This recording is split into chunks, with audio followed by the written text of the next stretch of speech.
Welcome to the Hollow Tree series. This is a story about a quirky school teacher battling his own demons, all the while trying to unearth some suspected devilry of one of his co-workers. This is a story with psychological suspense, and by the end, I guarantee that payoff is going to rival all the stories of the ages and leave you wondering, should I root for or against this person?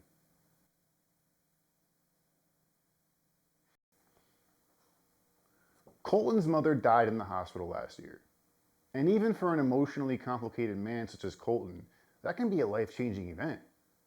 Now, Pemry Memorial is the only hospital around for about 6 towns, and each town only has about 900 to 1,400 residents at most. So he feared running into people. And being a school teacher, you would think he'd be over that fear, but it wasn't the people that upset Colton.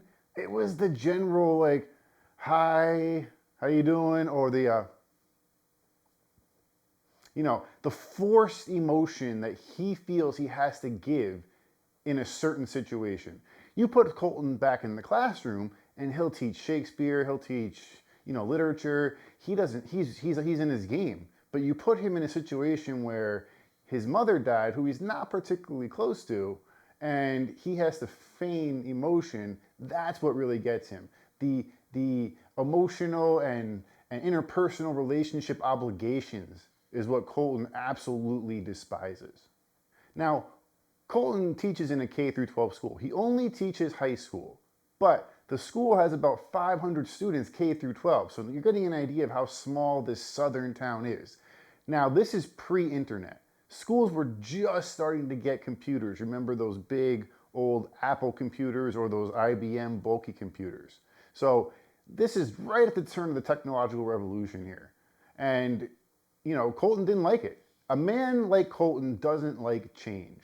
Any kind of change takes him a long time to get used to. So he's on edge on various different levels. But luckily, his mother didn't live long once the cancer took hold. I say luckily, not for her sake, but for Colton's sake, because he didn't want to have to go to the hospital. His dad would call him and say, Colton, you got to come see your mother more. And it just irritated him. But the thing that sent Colton way over the edge is when his dad called him up and said, Colton, I'm going to tell your sister. At that point, Colton had the phone, the long cord that used to be on phones. Some of you are going to remember that. And the sweat poured off his brow. Some of it went onto the phone. He could feel it go on his chin where the receiver was. And it even started coming down that cord. And he wanted to lash out at his dad, but Colton is not one to lash out at anybody. He keeps it inside. He was thinking, go fuck yourself. But what he said was, Dad, you handle mom's death any way you want. I'm going to handle it my way. He hangs up the phone and he's upset with himself because he's smarter than that. That's not a good comeback. He was really irritated at himself for not having a good comeback. But Colton's stomach churned at the idea of family.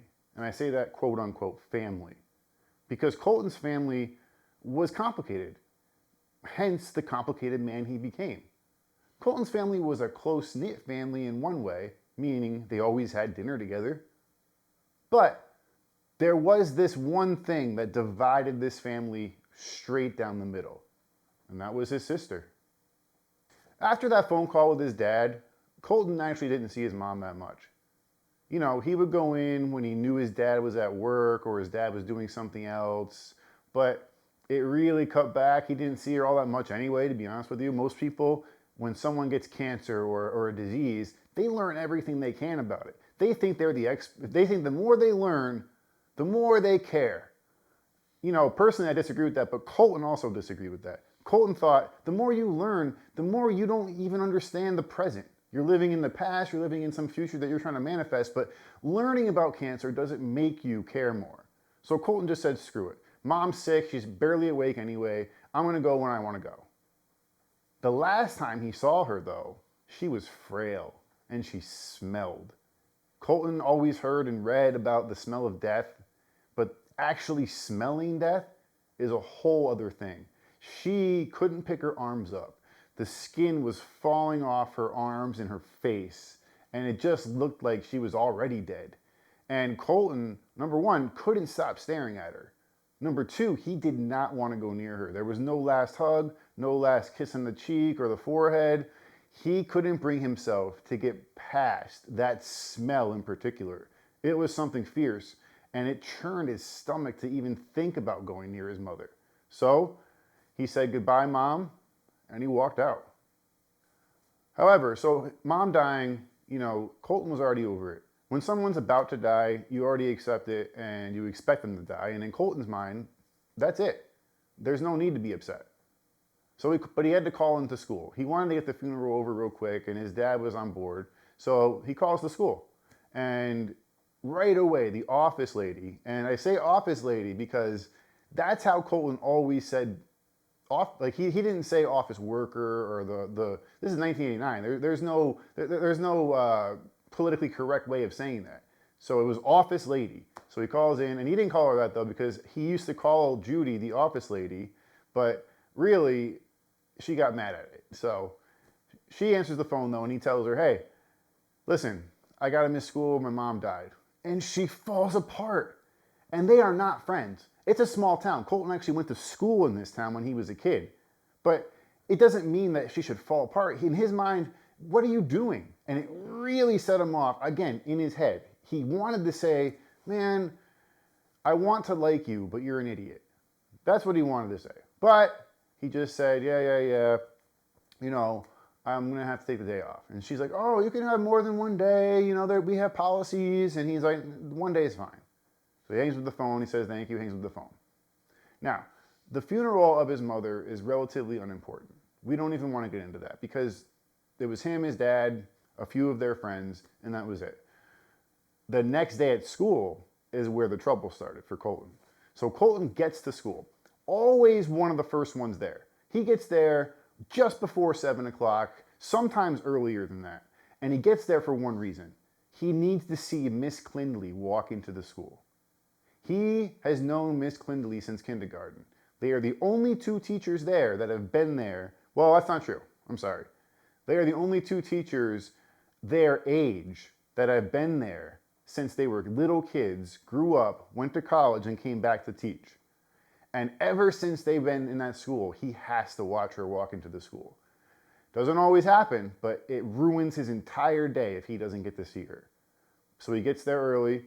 He sees Miss Klindly walk into the school. He gets right into the teacher lounge, and he's waiting. But as soon as he gets there, people start coming in. Mrs. Pultz, who's the principal, is there. Mr. Tallendale is there. And Tallendale is telling this story. While he was gone, that one day that he missed, a black bear ran through the field right where the baseball fields are. And Tallendale saw it, and a few other people saw it. Everyone's talking about it, but Tallendale in particular is saying, "Hey, folks, black bears aren't always black. The reason why I had blonde hair is because down here in the South, the sun bleaches its hair. It's still technically a black bear, but it's got blonde hair." Colten's fuming. Now, not only did he have to sit through, he could say bye to his mom in his own way. He could be home and give her a tribute the way he wants to. But instead, he had to go to this funeral. He had to miss school. He didn't see Miss Klindly. And now he misses the black bear running through the field with blonde hair. And now, on top of it all, he's got to listen to Mr. Tallendale talk about how the black bear has blonde hair. It was infuriating to him. Mrs. Pultz is chiming in, other teachers are chiming in, and then he zeroes in on Miss Klindly, who's sitting at the big window. She always sat where the big window shelf almost acted like a side table. There was a chair there, and she's sitting there, and he's looking at her, and she's not engaging at all. She doesn't say anything about his mom, which he appreciates, but also notices that it's abnormal because everybody else had to say something to him. And he's watching her, and she is completely oblivious to everybody in the room, and this is a small teacher's lounge. So it's not new to Colten. He's been watching her for years and growing more suspicious about this woman that he's known. He remembers her in kindergarten, and they were fun-loving and kids running around, and as he watched her grow, she became more of a recluse, more and more withdrawn. And it's driving him nuts.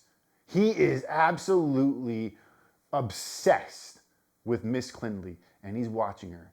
And she's just going about her business. She's got her binder open. She's going, and it's not exactly what she's doing that's annoying him or alarming him. It's the fact that she has a placid look on her face. She doesn't, it's almost like she doesn't even hear the room around her. And as Colten sat there in the teacher's lounge, watching Miss Klindly finally being able to blot out the noise and zero in on the person that he has been obsessed with for years now, the sweat starts pouring down again. This newfound, unable to control his body sweat. He starts just pouring sweat. And then he realizes it. And in that minute, he's like, oh my God, people are going to see my sweat. So he takes one last look at this teacher, this person, this woman that he has known since they were kids, and more beads of sweat just start coming out of his nose even. And he gets up and he casually walks to the door, so no one notices. He opens the teacher's lounge door. The door closes. He makes sure it closes softly. And as soon as that door closes, he turns and runs to his classroom. Anybody he sees, he slows down, walks, nods, does the polite thing that he hates, but then he runs back to his classroom. And he has first period off, so once he sits in his classroom, he takes that deep breath and he waits, because the school is shaped in a horseshoe, like almost like an unfinished square. And he's on one side, and he looks across the courtyard, and Miss Klindly's classroom is right over there, and he just waits.